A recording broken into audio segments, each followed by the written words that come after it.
Hello everyone, मैं प्रदीप कुमार आगाज IAS institute में आप सभी का स्वागत करता हूं।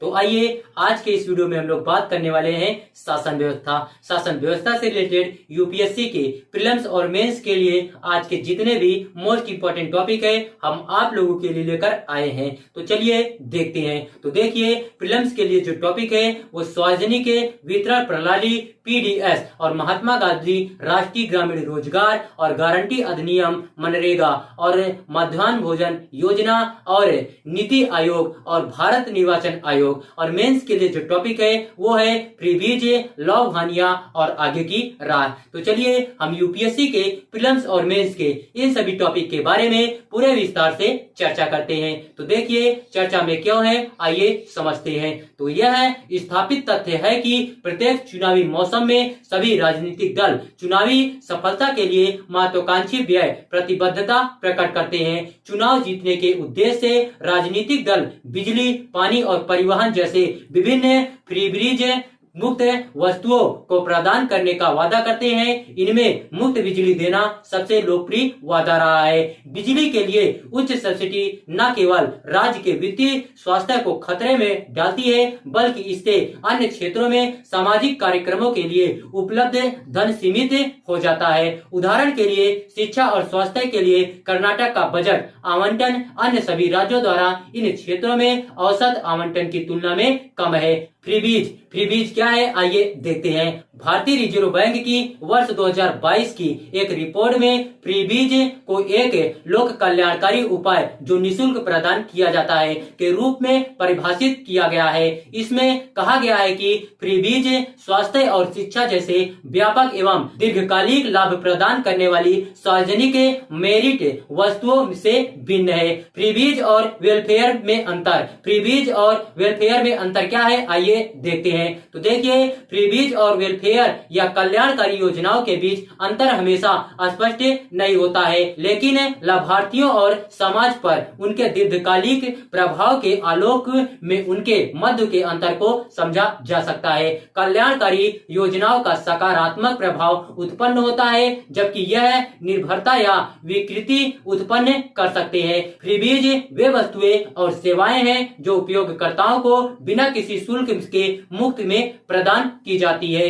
इनको आमतौर पर अल्पावधि में लक्षित आबादी को लाभान्वित करने के उद्देश्य से प्रदान किया जाता है। उन्हें प्रायः मतदाताओं को लुभाने या लोक लुभावन वादों के साथ रिश्वत देने के एक तरीके के रूप में देखा जाता है। निःशुल्क लैपटॉप, टीवी, साइकिल, बिजली, पानी आदि उपलब्ध कराना फ्रीबीज के कुछ उदाहरण है। दूसरी ओर कल्याणकारी योजनाएं सुविचारित योजनाएं होती है जिनका उद्देश्य लक्षित आबादी को लाभान्वित करना और उनके जीवन स्तर के साथ संसाधनों तक पहुंच में सुधार करना होता है। वे सामान्यतः नागरिकों के प्रति संवैधानिक दायित्व, राज्य के नीति निर्देशक सिद्धांतों के अनुपालन में की पूर्ति करने का उद्देश्य रखती है। उन्हें प्रायः सामाजिक न्याय, समता और मानव विकास को बढ़ावा देने के एक तरीके के रूप में देखा जाता है। सार्वजनिक वितरण प्रणाली पीडीएस महात्मा गांधी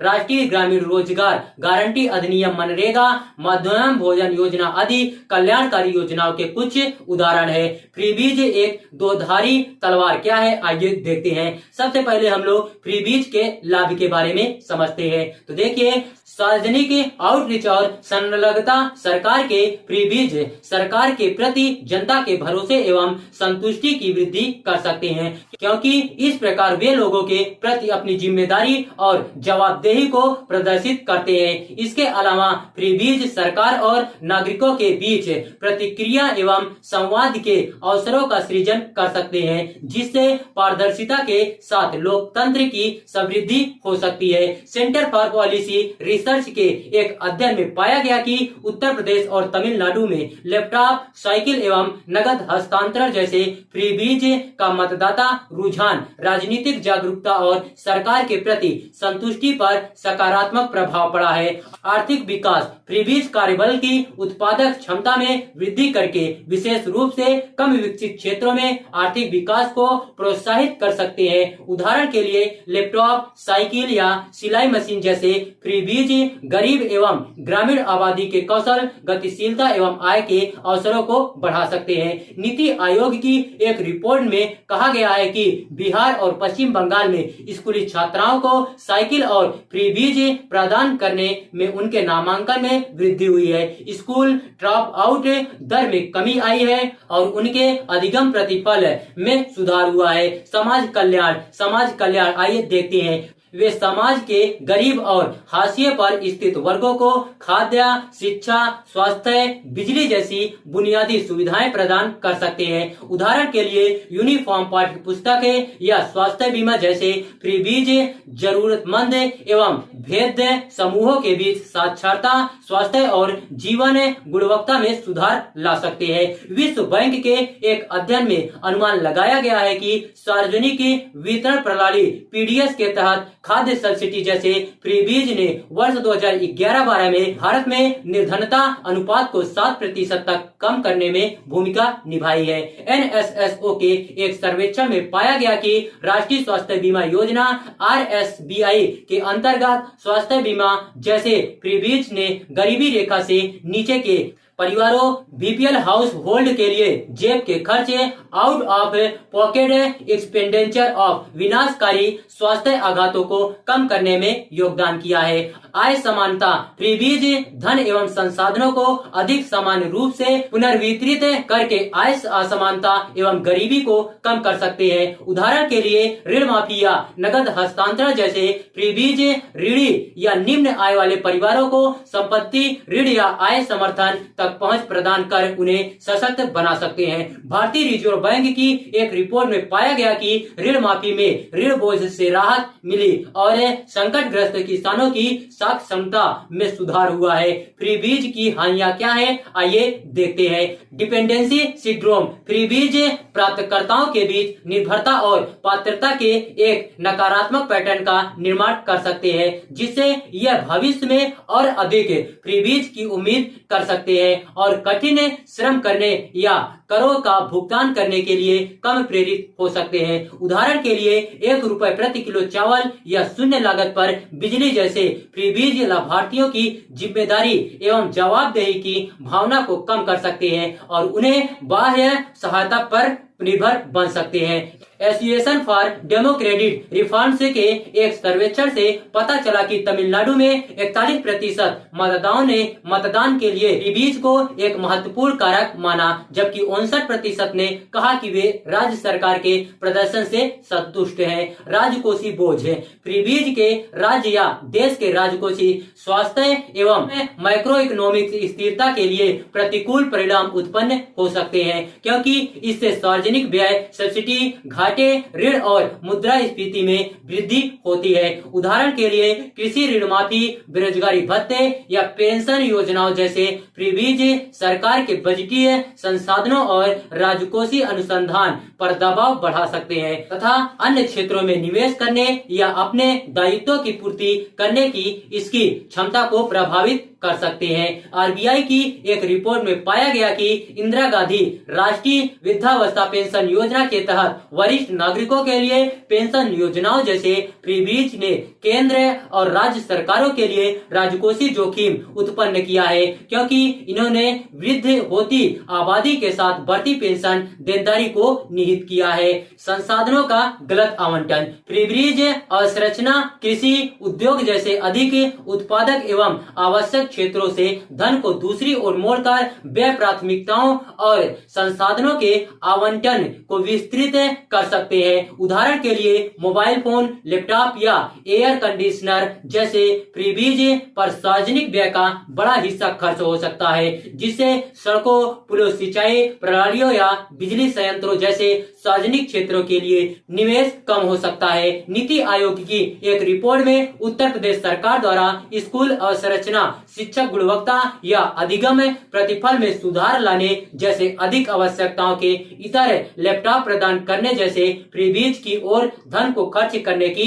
आलोचना की गई है। गुणवत्ता से समझौता, फ्री बीज नवाचार एक सुधार के लिए प्रोत्साहन को कम करके मुफ्त में दी जाने वाली वस्तुओं एवं सेवाओं की गुणवत्ता और प्रतिस्पर्धात्मकता को कम कर सकते हैं। उदाहरण के लिए साइकिल या लैपटॉप जैसे फ्रीबीज बाजार में उपलब्ध या अन्य देशों द्वारा उत्पादित इन उत्पादों की तुलना में घटिया गुणवत्ता या पुरानी तकनीक के हो सकते हैं। Centre for development of advance computing की एक रिपोर्ट ने मूल्यांकन किया कि विभिन्न राज्य सरकारों द्वारा प्रदत्त लैपटॉप जैसे फ्रीबीज पुरानी पड़ चुकी प्रौद्योगिकी एवं सॉफ्टवेयर पर आधारित थे, तो उनकी कार्यक्षमता एवं प्रदर्शन को सीमित करते थे। कैग की एक रिपोर्ट में बताया गया कि पंजाब में किसानों के लिए मुफ्त बिजली के कारण बिजली के अत्यधिक उपयोग के साथ इसकी दक्षता प्रभावित हुई है। पर्यावरण पर प्रभाव फ्रीबीज द्वारा जल, बिजली या ईंधन जैसे प्राकृतिक संसाधनों के अत्यधिक उपयोग एवं अपव्यय को प्रोत्साहित करने के रूप में पर्यावरण पर नकारात्मक प्रभाव पड़ सकता है। उदाहरण के लिए मुफ्त बिजली, पानी या मुफ्त गैस सिलेंडर जैसे फ्रीबीज इनके संरक्षण एवं कुशल उपयोग के लिए प्रोत्साहन को कम कर सकते हैं और इस तरह कार्बन फुटप्रिंट एवं प्रदूषण के स्तर को बढ़ा सकते हैं। आगे की राह क्या है, आइए देखते हैं। कल्याणकारी और फ्रीबीज के बीच अंतर रखना। फ्रीबीज को आर्थिक नजरिए से और करदाताओं के पैसे से संबद्धता के संदर्भ में देखा जाना चाहिए। सब्सिडी और फ्रीबीज के बीच अंतर रखना भी आवश्यक है। सब्सिडी उचित है और विशिष्ट मांगों की पूर्ति के लिए विशेष रूप से लक्षित लाभ है, जबकि फ्रीबीज मुख्यतः लोक लुभाववाद की पुष्टि करते हैं। निधियों का स्पष्ट और चित्त प्रदर्शित करना। राजनीतिक दलों को फ्रीबीज की घोषणा करने से पहले मतदाताओं और ईसीआई के समक्ष उनके वित्त पोषण एवं ट्रेड ऑफ के बारे में बताना चाहिए। इसमें राजस्व के स्रोतों को निर्दिष्ट करना, राजकोषीय संतुलन पर प्रभाव और सार्वजनिक व्यय की अवसर लागत और फ्रीबीज की संवहनीयता के बारे में स्पष्टीकरण शामिल होना चाहिए। भारत निर्वाचन आयोग को सशक्त करना। चुनाव के दौरान राजनीतिक दलों द्वारा फ्रीबीज की घोषणा एवं कार्यान्वयन को विनियमित करने और इनकी निगरानी करने के लिए ईसीआई को सशक्त किया जाना चाहिए। इसमें ईसीआई को राजनीतिक दलों का पंजीकरण रद्द करने, जुर्माना लगाने या आदर्श आचार संहिता या फ्रीबीज पर न्यायालय के आदेशों का उल्लंघन करने के लिए अवमानना कार्रवाई करने की वृहद शक्तियां प्रदान करना शामिल होगा। मतदाता जागरूकता लोकतंत्र में फ्रीबीज के प्रसार की अनुमति देने या इसे रोकने की शक्ति अंततः मतदाताओं के पास है। मतदाताओं को फ्रीबीज के आर्थिक एवं सामाजिक परिणामों के बारे में शिक्षित करना और उन्हें राजनीतिक दलों से प्रदर्शन एवं जवाबदेही की मांग करने के लिए प्रोत्साहित करना आवश्यक है। मतदाताओं को तर्कसंगत एवं नैतिक विकल्प चुनने हेतु सूचना संपन्न और सशक्त करने में जागरूकता अभियान और मतदाता साक्षरता कार्यक्रम और नागरिक समाज पहल और मीडिया मंचों की उल्लेखनीय भूमिका होगी। न्यायिक हस्तक्षेप। फ्रीबीज पर संसद में रचनात्मक बहस एवं चर्चा कठिन है, क्योंकि फ्रीबीज संस्कृति का हर राजनीतिक दल पर प्रभाव है, चाहे वह प्रत्यक्ष रूप से हो या अप्रत्यक्ष रूप से। इस परिदृश्य में विभिन्न उपायों का प्रस्ताव करने के लिए न्यायपालिका की संलग्नता आवश्यक है। सर्वोच्च न्यायालय ने फ्रीबीज के मुद्दे और अर्थव्यवस्था एवं लोकतंत्र पर उनके प्रभाव पर विचार करने के लिए एक विशेषज्ञ समिति गठित करने का सुझाव दिया है। इस समिति ने नीति आयोग, वित्त आयोग, आरबीआई के सदस्य और अन्य हितधारक शामिल होंगे। अन्य समिति चुनाव प्रचार के दौरान राजनीतिक दलों द्वारा फ्रीबीज की पेशकश को नियंत्रित करने के बारे में सुझाव देगी। समावेशी विकास पर ध्यान केंद्रित करना। इससे गरीबी एवं असमानता के मूल कारणों को हल किया जा सकेगा, जो लोगों को फ्रीबीज के प्रति भेद या संवेदनशील बनाते हैं। समावेशी विकास आर्थिक विकास और सामाजिक प्रगति के लिए अधिक अनुकूल वातावरण का भी निर्माण करेगा, जो दीर्घावधि में समाज के सभी वर्गों को लाभान्वित करेगा। इस प्रकार समावेशी विकास फ्रीबीज का अधिक प्रभावी एवं वांछनीय विकल्प हो सकता है। इसे इस उदाहरण के माध्यम से अच्छी तरह से समझा जा सकता है किसी आदमी को एक मछली दो तो तुम एक दिन के लिए उसका पेट भरोगे, लेकिन अगर किसी आदमी को मछली पकड़ना सिखा दो तो तुम जीवन भर के लिए उसके पेट भरने का उपाय कर दोगे। Give a man a fish and you feed him for a day, teach a man to fish and you feed him for a life time. तो देखिए, अगर आप लोगों को इसका पीडीएफ चाहिए तो इसका पीडीएफ आप लोगों को टेलीग्राम चैनल पर मिल जाएगा। टेलीग्राम चैनल का नाम है आगाज IAS इंस्टीट्यूट और टेलीग्राम चैनल का लिंक हम इस वीडियो के डिस्क्रिप्शन में दे देंगे। आप यहां से भी जाकर टेलीग्राम चैनल को ज्वाइन कर सकते हैं और पीडीएफ डाउनलोड कर सकते हैं।